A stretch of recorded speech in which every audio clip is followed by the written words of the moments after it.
Zangi haurak fam Prabhu singi Prabhu ni Kuding makimapu Prabhu gi khuyada Sangjarak pasinda Bibire thamoida On bushage rapiu patu Pangam kamlung sabo wibo situ And low, hallelujah to Zeus, God to Zeus and low, hallelujah to Zeus, Emmanuel ring bambo paye.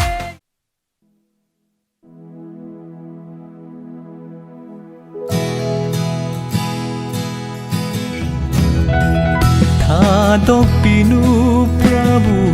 ay hakpo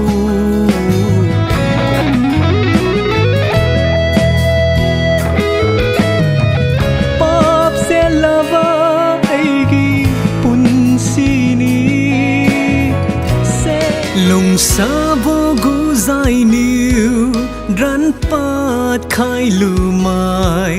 Ta miu vo sariu gan kam la Rapiu niu lung sha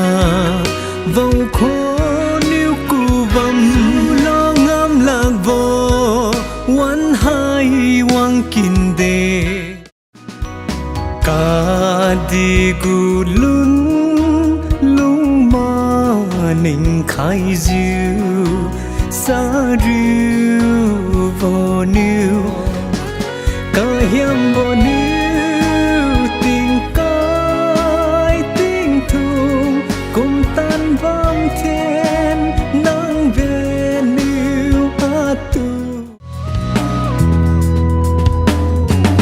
Tai bangi phajabana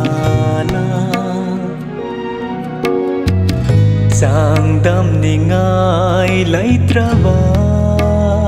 Hallelujah Prabhu nang di nung siva gi haurak fam ni Thagat pada matik sabani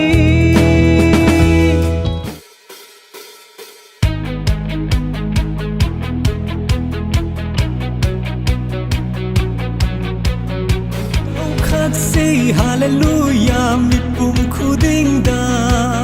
Oh lau khat say hallelujah mi pum khuding da